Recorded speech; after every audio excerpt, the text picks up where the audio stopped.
Don't scale your business. Now, let me qualify that statement. I don't want you to scale your business if you're not ready. So in this video, I'm going to be giving you 3 key indicators of if your business is ready to scale. Okay, so in this video and this playlist series, as all of my subscribers know, we're having more of a intimate coffee conversation here about business insights, entrepreneurship. You're a small business owner like me, or maybe you're a big business owner, or you just want to start a business. If you're at that stage where you want to scale, you think you're scaling, you're just so busy that this is kind of the next step, I want you to think, and I'm going to qualify this with my own story.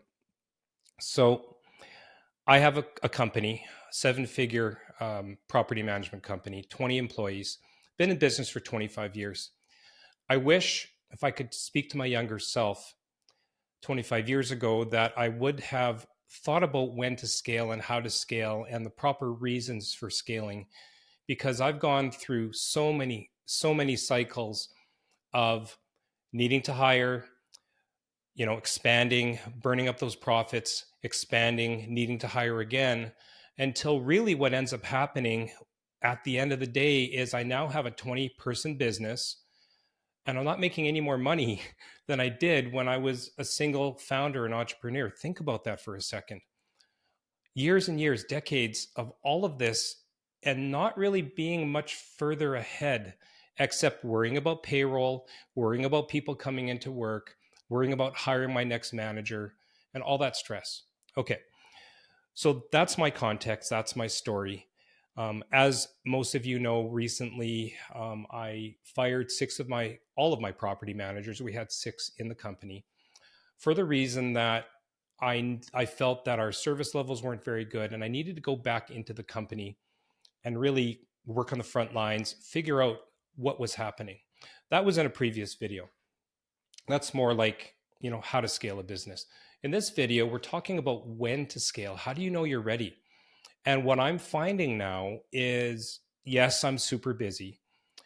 I mean, crazy busy. I am doing basically 8 full-time jobs. Think about that. The volume that I'm not keeping up, but the volume that's coming in of the communications from my residents, my investors, my vendors, and all the outside stakeholders is about 400 to 500 emails and communications every single day. Emails, phone calls, ticket chats. It is absolutely crazy. But guess what? I'm now starting to save all of those salaries. So now I find myself asking the same question. When do I scale? When do I start hiring again? And is it because I don't want to be so busy? Of course. But I want to leave you guys with a few things. So I promised you 3 key indicators. So here we go. Key indicator number 1. How busy are you?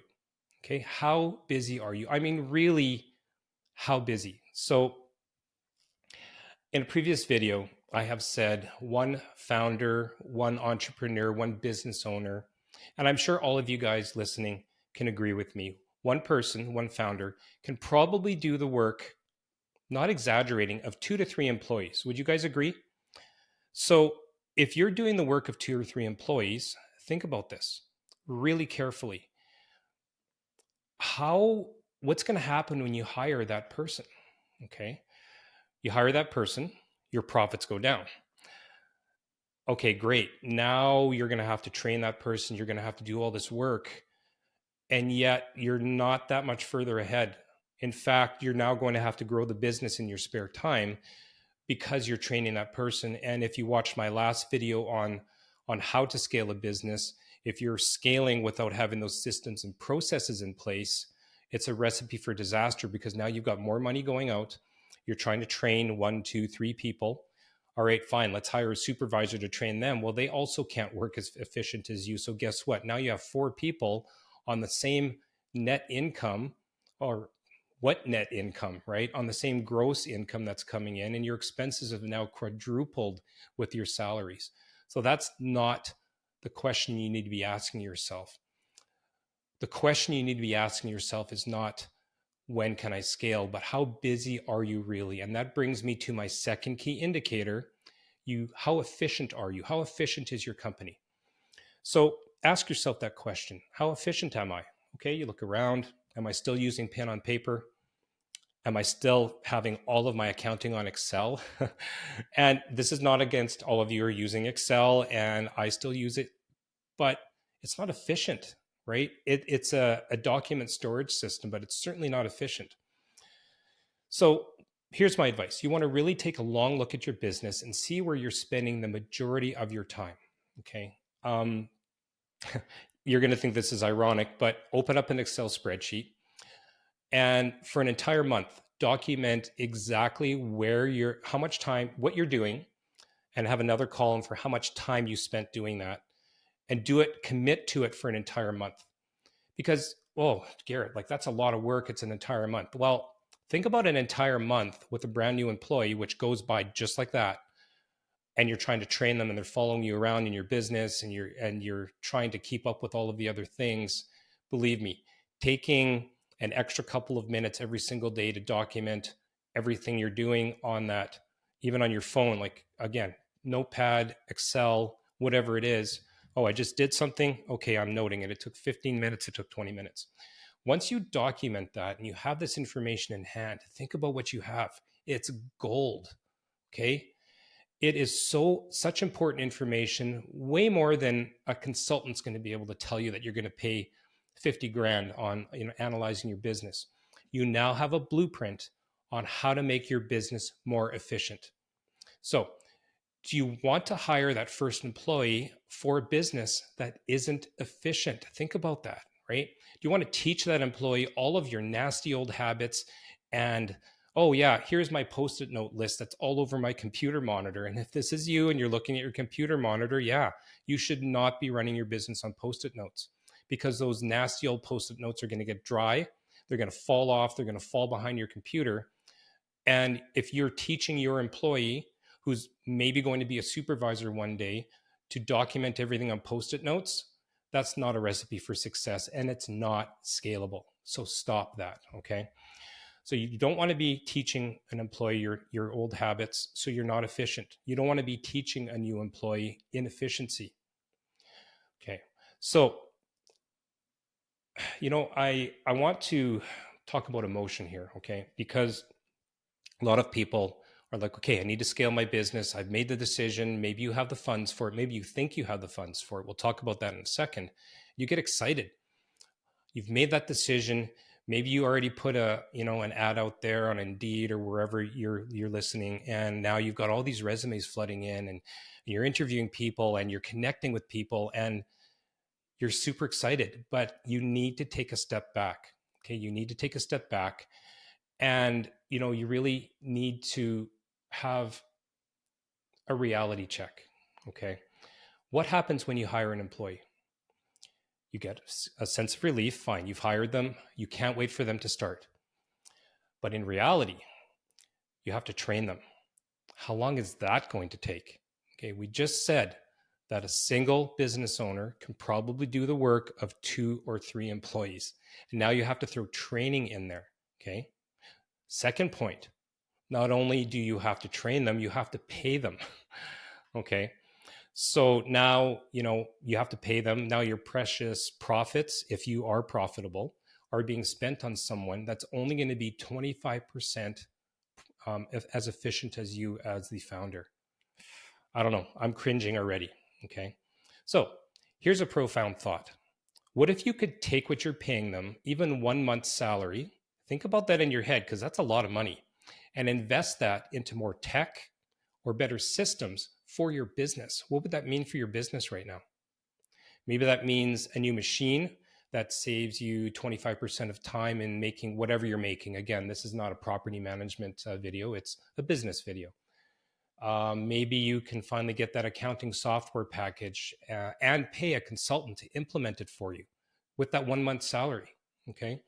Maybe it means to invest in some new tech platforms that streamlines your shipping efficiencies and drives down your expenses. Whatever it is, you need to get your business more efficient. So key indicator number 2 If you're already as efficient as you can and you're still too busy, then you might be ready to scale. Key indicator number 3, however, what do your cash reserves look like? Okay. And now a lot of you who are following me are like, Garret, come on. You're a small business owner. What cash reserves? There isn't anything. We're living sort of paycheck to paycheck as a business. And believe me, I was doing it not even like a month ago with all of my salaries, right? So what does scaling mean then? Hiring that first person, okay, but you need to pay them and then your profits are going to drop immediately as soon as you're doing that. So what happens when your profits drop?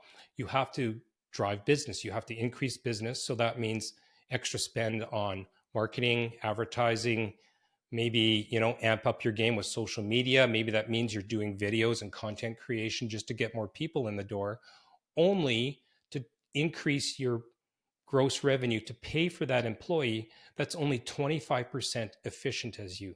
And that's fine. If you are ready and all these key indicators are good and you know how to scale, like you've watched my last video, you still need to have that money come from somewhere. So you need cash reserves. Yes, you could get a loan, but now you're going to have a loan payment and you really want to take all that risk on basically what's going to be, coming down to the cut and dried of how good are the people you're going to be hiring. I don't know about you. I wouldn't want to take that risk. So if you follow my first 2 indicators, you should now have a super efficient business and you're 100% convinced that you want to scale to grow. Okay, great. Well, if you're super efficient and you've been able to get more time, you should have a lot more money, right? You should either have increased to the point where you're bringing in more business with the same amount of effort that you're doing, or you have the same amount of business, but now your expenses have been reduced because you've become a more efficient business. So what's better? To scale and make X dollars with 5, 10, 15 employees, and you're always constantly worried with the stress of training, hiring, making payroll, or making the exact same dollars and the exact same net income with you working by yourself. And that's not an exaggeration. That's what happened to me. That's what happens to a lot of people. So I'm going to leave you with that profound thought. Maybe you don't even want to scale. Maybe this business is exactly where it needs to be, but you're now super efficient. You've saved yourself, I don't know, maybe you can work on your business only 2 hours a day, do whatever else you want to do, open a side business, travel. Maybe you're efficient enough to work from your laptop in Hawaii and you don't need to scale. Maybe you're where you want to be.